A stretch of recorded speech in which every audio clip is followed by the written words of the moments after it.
बघा एकदम मस्त छान आणि क्रंची झालेले आहेत आणि खायला सुद्धा गोड आहेत। मला दाखवते क्रंची आहे की नाही ते। बघा आवाजावरून कळत असेल एकदम क्रंची झालेले आहे। आता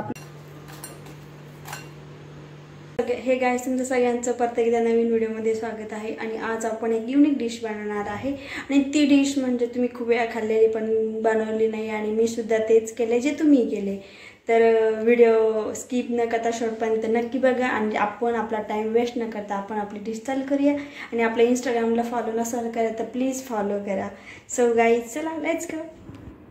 तर आपण इथे घेतलाय मैदा, एक जे मेजरमेंटनुसार मी तेवढी वाटी भरून मैदा घेतला। याचा छान डो बनवून घ्यायचा आहे।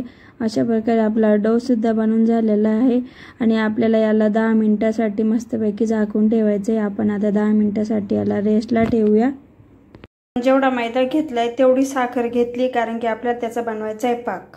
चला तर आपण आता पाक बनवून घेऊया। आपण याच्यात थोडंसं पाणी टाकणार आहे। आता याच्यामध्ये आपण साखर टाकून देऊया। आपण जी साखर घेतली होती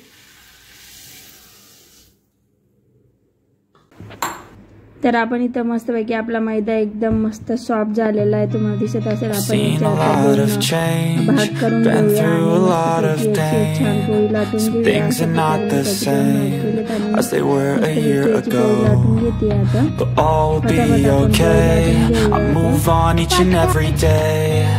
The past is where it stays, way back a year ago.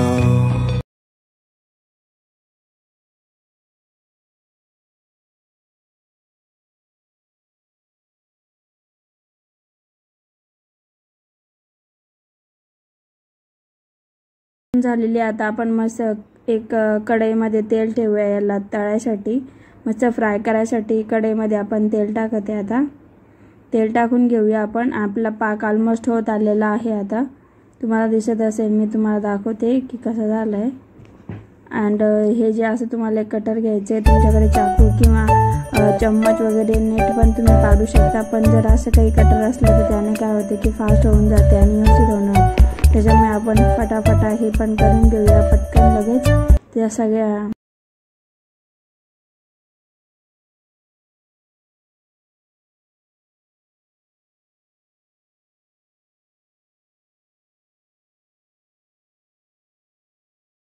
अशा प्रकारे आपले सगळे मस्तपैकी झालेले आणि आपले तेल सुद्धा एकदम मस्त तापलेलं आहे। आता आपण याला तेलामध्ये टाकूया मस्त आणि फ्राय करून घेऊया। आणि फ्राय करताना आपल्याला ना मीडियम साईजमध्ये फ्राय करायचं आहे, जास्त कडक पण नाही आणि नॉर्मल पण नाही। तर आपण पटकन सगळं फ्राय करून घेऊया।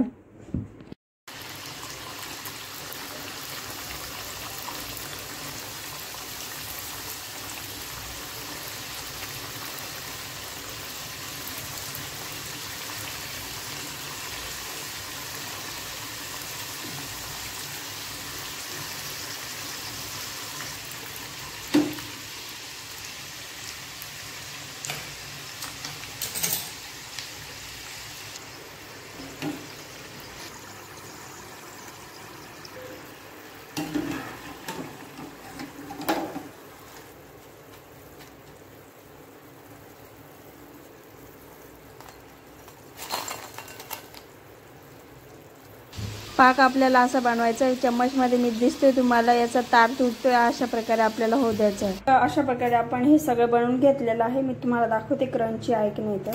बघा आवाजावरून कळत असेल एकदम क्रंची झालेलं आहे। आता आपल्याला आपण जो साखरेचा पाक बनवलेला आहे त्याच्यामध्ये आपल्याला हे टाकून द्यायचं। आपला पाक पण मस्त रेडी झालेला आहे। आता तुम्हाला दिसत असेल थोडं आपण जशी बर्फी बनवतो ना, बर्फीसाठी हे बघा साईडनं तुम्हाला हे कॉर्नरला दिसत असेल, असाच आपल्याला बनवायचं जेणेकरून त्याचं ते साखर थोडी थोडी तयार झाली पाहिजे त्या पाकापासून। देऊया सगळं। आता आपण याला सगळं मस्तपैकी व्यवस्थित मिक्स करून घेऊया। आता मी सगळे पातेल्यामध्ये टाकून दिलेत आणि याला मस्तपैकी प्रॉपर मिक्स करून घेऊया।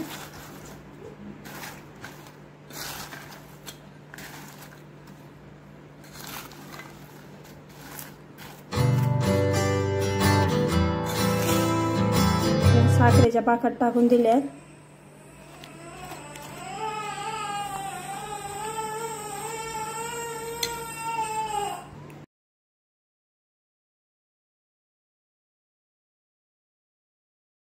सो गाईज, अशा प्रकारे आपण मैद्याच्या ज्या गोड काड्या बनवल्या होत्या त्या आपल्या पूर्णपणे व्यवस्थित बनून झालेल्या आहेत आणि तुम्ही बघितलं सुद्धा आहे की आपण कशी प्रोसेस न केली आहे आणि तुम्हाला मी दाखवते कशा झाल्या आहेत. तर बघा, एकदम मस्त छान आणि क्रंची झालेल्या आहेत आणि खायला सुद्धा गोड आहेत.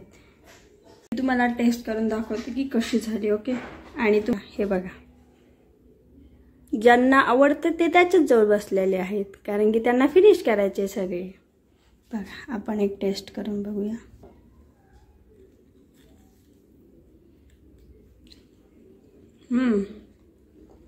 सुपर, एक नंबर, म्हणजे विशेष नाही. तुम्ही सुद्धा घरी ट्राय करा, तुम्हाला सुद्धा आवडेल माझी रेसिपी. मी तुम्हाला जी सांगितली युनिक, आय लाईक इट. कशी बा? नाईस. बघा, याला पण माहिती आहे की नाईस झाली. आता बस याचं खायचं चालू झालंय. सो गाईज, तर आपण आपला व्हिडिओ आता इथंच एंड करूया. तुम्हाला जर माझा व्हिडिओ आवडला असेल तर प्लीज लाईक करा, शेअर करा, सबस्क्राईब नक्की करा. सो परत भेटूया एका नवीन व्हिडिओमध्ये. तो पण सगळ्यांना बाय बाय कर so, bye. And so love you all guys. Bye.